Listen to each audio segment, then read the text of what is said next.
अस्सलाम वालेकुम। मैं आज आपके साथ चिकन सीख कबाब की बहुत ही मज़ेदार, टेस्टी और जूसी रेसिपी शेयर कर रही हूँ। बहुत ही नरम ये जूसी कबाब बनते हैं। अगर आप चाहें तो आप इनको फ्रीज़ भी कर सकते हैं, स्टोर कर सकते हैं। किसी भी स्पेशल इवेंट के लिए, स्पेशल दावत के लिए आप ये सीख कबाब बना के तैयार कर सकते हैं। अगर आपके भी कबाब टूट जाते हैं या परफेक्ट शेप नहीं बनती है उनकी, तो ये रेसिपी बिल्कुल आपके लिए है। एंड तक वीडियो वॉच कीजिएगा ताकि आसानी से आप भी ये बना के तैयार कर सकें। तो यहाँ सबसे पहले मैं ब्रेड के स्लाइसेस ले रही हूँ। 5 ब्रेड के स्लाइसेस मैंने लिए हैं और इनके ऐसे टुकड़े करके तो अभी मैंने चॉपर में अच्छी तरह घुमा के ग्राइंड कर लूँगी। अभी चॉपर जो है वो ड्राई है तो आसानी से इसके हम ब्रेड क्रम्स बना सकते हैं। ब्रेड क्रम्स को निकाल के तो यहाँ पे 4 से 5 मैंने मीडियम साइज़ की सब्ज़ मिर्चें ऐड की हैं और 3 मीडियम साइज़ के प्याज मैंने इसमें ऐड किए हैं। इसके साथ ही ये सब्ज़ धनिया भी मैं ऐड कर रही हूँ और इनको मैं अच्छी तरह चॉप कर लूँ। तो ये देखिए मैंने इनको चॉप कर लिया है और चॉप करने के बाद मैं इस बाउल में ऐड कर रही हूँ जिसमें तमाम अज्जा की हमने मिक्सिंग करनी है। तो इसी चॉपर में मैं अब चिकन को अच्छी तरह चॉप कर लूँगी। बोनलेस चिकन है और ये चेस्ट पीस है। अगर आप चाहें तो थाइस वाला चिकन भी इस्तेमाल कर सकते हैं। चिकन का वज़न तकरीबन 700 ग्राम के बराबर है। अब मैं इसमें मसाले ऐड कर रही हूँ। एक छोटा चम्मच गरम मसाला ऐड किया है, 1/4 टीस्पून के बराबर इसमें हल्दी पाउडर ऐड किया है, एक छोटा चम्मच इसमें मैंने रेड चिली पाउडर और एक छोटा चम्मच इसमें कुटी हुई मिर्चें ऐड की हैं। एक बड़ा खाने का चम्मच इसमें मैं ऐड कर रही हूँ अदरक लहसुन का पेस्ट। एक छोटा खाने का चम्मच इसमें नमक ऐड कर रही हूँ। अपने टेस्ट के हिसाब से आप ऐड कीजिएगा। अब यही मसाले ऐड करके तो दोबारा से मैं चिकन के साथ इसको चॉप कर लूँगी और चिकन को जो है 2 हिस्सों में मैंने चॉप किया है। चॉपर में अच्छी तरह इसको बारीक कर लिया था। ज़्यादा चिकन था तो इसलिए 2 पोर्शन में मैंने इसको ग्राइंड किया है। तो आप देख सकते हैं यहाँ पे इसमें ब्रेड क्रम्स भी ऐड करके तो इसको दोबारा से मैंने अच्छी तरह घुमा लिया है चॉपर में। ये देखिए परफेक्ट हमारा ये जो कीमा है बन के तैयार हो चुका है। अब मैं इसमें 2 बड़े खाने के चम्मच जितना बटर ऐड कर रही हूँ। अगर आप चाहें तो ऑयल या घी का भी इस्तेमाल कर सकते हैं। तो बटर को भी मैंने अच्छी तरह इसमें मिक्स करके तो घुमा लिया है। बटर अच्छी तरह सॉफ्ट था तो अच्छी तरह मिक्स भी हो गया है। अब तमाम इंग्रेडिएंट्स को अच्छी तरह हमने मिक्स करना है। एक ही बाउल में मैं इसको ऐड कर रही हूँ जिसमें हमने सब्ज़ मिर्चें और प्याज और इसमें सब्ज़ धनिया भी ऐड किया था। अच्छी तरह चॉप करके इसमें मिक्स कर रही हूँ मैं। ये भी बहुत अच्छी तरह मिक्सिंग करनी है। 1 से 2 मिनट लगा के बहुत अच्छी तरह इसकी मिक्सिंग करके तो उसके बाद हम इसे कवर करके रख देंगे फ्रिज में कम अज़ कम आधा घंटा, या फिर आप पूरी रात के लिए भी रख सकते हैं, लेकिन आधा घंटा का टाइम इसे ज़रूर देना है। मैंने ये कबाब का मिक्सचर बना के तो इसे शाम में रख दिया था फ्रिज में और मैंने नेक्स्ट डे इसके कबाब बना के तैयार किए थे। लेकिन इसे कवर करना ज़रूरी है। इसे कवर करके रखिएगा, फ्रिज में रखिएगा, फ्रीज़र में इसे बिल्कुल नहीं रखना। तो अगर आपने फ्रीज़ करने हैं तो इसके कबाब बना के ही फ्रीज़ कीजिएगा। तो यहाँ पे कबाब का मिक्सचर ले रही हूँ। जितने भी बड़े साइज़ के, छोटे या मीडियम साइज़ के आपने कबाब बनाने हैं उतना इसका मिक्सचर लेके तो ये देखिए मैं हाथों के साथ इसकी शेप बना रही हूँ। लेकिन हाथ पे थोड़ा सा पानी या फिर ऑयल आपने ज़रूर लगाना है क्योंकि ये कबाब का मिक्सचर जो है बहुत ही ज़्यादा सॉफ्ट होता है तो हाथों के साथ चिपकता है। जो कटिंग ट्रे मैंने ली है ना, इस पर भी मैंने क्लिंग रखी है। क्लिंग के साथ बहुत अच्छी तरह इसकी परफेक्ट सी शेप बन जाएगी। हाथों पे थोड़ा सा ऑयल, कुछ ड्रॉप्स ऑयल के या पानी के लगा के अगर आप इसकी शेप ऐसे बनाएंगे तो बहुत ही आसानी से बन जाती हैं। तो यहाँ पे कटिंग ट्रे का भी हम इस्तेमाल कर रहे हैं इसकी शेप बनाने के लिए। बहुत ही परफेक्ट सी शेप बन जाती है। ये देखिए मैं बहुत ही छोटे साइज़ के नहीं, मीडियम साइज़ के कबाब बना रही हूँ। अगर आप चाहें तो इसी के साथ ही आप चिकन के कबाब जो राउंड शेप के होते हैं आप वो भी बना के तैयार कर सकते हैं। तो ये देखिए मैं सारे ही ऐसे ही कबाब बना के तैयार कर लूँ। तो इस स्टेज पे अगर आपने फ्रीज़ करने हैं तो आप इनको ऐसे ही अलग अलग रख के थोड़ी सी स्पेस के साथ रख के तो आप इनको फ्रीज़ कर सकते हैं।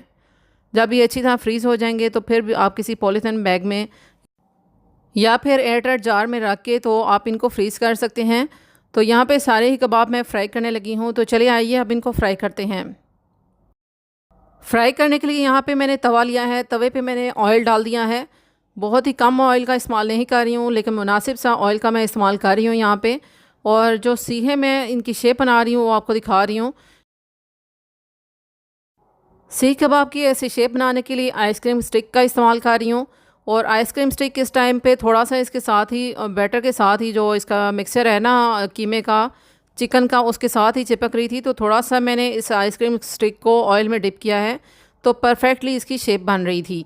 तो ये देखिए एक एक करके मैं इनका सीख कबाब की यहीं पे शेप बना रही हूँ और परफेक्ट सी शेप भी बन रही है और साथ साथ हमारे कबाब भी जो हैं वो नीचे वाली साइड से पक रहे हैं। इसकी ऐसे शेप बनाने के लिए अगर आपके पास आइसक्रीम स्टिक नहीं है तो आप स्पैचुला की मदद से भी इसकी ऐसे शेप बना सकते हैं।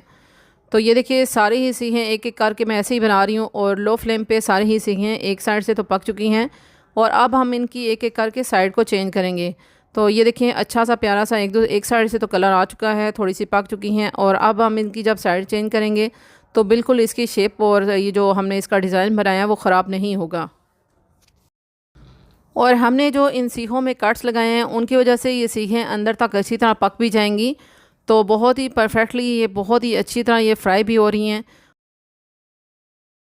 स्टार्ट में 3-4 मिनट के लिए लो फ्लेम पे ये सीखें पका के तो इनको मीडियम फ्लेम पे इनका कलर चेंज करना है, जिसको हम 2 से 3 मिनट के लिए मीडियम फ्लेम पे भी पकाएंगे। जैसा कि आप देख सकते हैं कि एक ही तवे पे एक ही बार में मैंने सारी ही सीखें बना के तैयार कर ली हैं। तो अब आप इनका देख सकते हैं कलर भी चेंज हो चुका है, लेकिन थोड़ी देर के लिए मैंने इन्हें कवर करके रख दिया था ताकि मज़ीद अच्छी तरह ये सॉफ़्ट हो जाएं। तो आप देख सकते हैं बहुत ही प्यारा सा इन पे कलर भी आ चुका है, बहुत अच्छी तरह ये पक के तैयार भी हो चुकी हैं। 7 से 8 मिनट का टाइम लगा है ये सीखें बनाने में और देखिए सारी ही सीखें एक ही बार में बन के तैयार भी हो चुकी हैं। और अब मैं इनको एक एक करके ऐसे खड़ा करके साइड से भी इनको पका रही हूँ ताकि साइड पे भी इनका अच्छा सा प्यारा सा कलर भी आ जाए।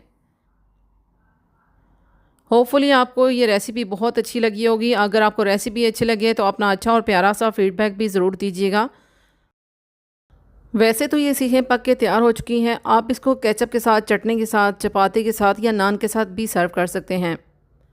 लेकिन हमने यहाँ पे इन्हें मज़ीद क्रीमी बनाना है, मज़ीद टेस्टी बनाना है, तो जिसके लिए यहाँ पे एक बड़ा खाने का चम्मच मैंने लिया है बटर, 2 स्लाइसेस लिए हैं मैंने चीज़ स्लाइसेस लिए हैं और 2 ही बड़े खाने के चम्मच इसमें मैंने डाला है फ्रेश क्रीम। फ्रेश क्रीम ये मैंने थिक वाली डाली है और अच्छी तरह मैं इसकी मिक्सिंग कर रही हूँ। बहुत अच्छी तरह ये देखिए मेल्ट हो चुकी है, मिक्स हो चुकी है क्रीम भी और चीज़ भी। इसमें मैंने थोड़े से फ्रेश कटिंग किए हुए सब्ज़ धनिया के पत्ते डाले हैं। आप चीज़ स्लाइस की जगह आप मोज़रेला चीज़ या चेडर चीज़ जो भी आपके पास अवेलेबल हो आप उसका इस्तेमाल कर सकते हैं। तो यहाँ पे जो हमारी सीखें तैयार हो चुकी हैं मैं आपको दिखा रही हूँ कितनी सॉफ़्ट बनी है। ये देखिए इसको प्रेस करके आपको पता चल रहा होगा कितनी सॉफ़्ट है ये, और इनकी शेप भी, उनकी डिज़ाइन भी बिल्कुल भी ख़राब नहीं हुआ है। बिल्कुल ऐसे लग रहा है जैसे हमने इनको किसी स्पेशल मोल्ड में बना के तैयार किया हो। और आपने देखा ही है कि हमने आइसक्रीम स्टिक को स्पैचुला का ही इस्तेमाल किया था। और जो सारी क्रीम हमने अभी रेडी की है वो सारी क्रीम यहाँ पे मैं डाल रही हूँ। होपफुली आपको क्रीमी टेस्टी चीज़ी कबाब की रेसिपी बहुत अच्छी लगी होगी। अगर आपको रेसिपी अच्छी लगे तो लाइक के बटन को ज़रूर प्रेस कीजिएगा। चैनल पे अगर आप न्यू आ रहे होते हैं तो चैनल को सब्सक्राइब करके जाया करें, बेल नोटिफिकेशन के साथ ऑन किया करें ताकि आने वाली हमारी वीडियोस के नोटिफिकेशन भी आपको आसानी से मिल जाया करें। तो यहाँ पे हमारा चिकन सीख कबाब प्लेटर बन के तैयार हो चुका है। बिल्कुल रेस्टोरेंट स्टाइल में हमने बना के तैयार किया है। अगर आपको रेसिपी पसंद आए तो अपनी फैमिली और फ्रेंड्स में इसको ज़रूर शेयर कीजिएगा। अपना बहुत सारा ख्याल रखिएगा, मुझे भी अपनी दुआओं में ज़रूर याद रखिएगा। इंशाल्लाह एक नेक्स्ट वीडियो में नेक्स्ट अमेजिंग सी रेसिपी के साथ मिलूँगी। जब तक के लिए मुझे इजाज़त दीजिएगा। Thanks for watching. अल्लाह हाफिज़।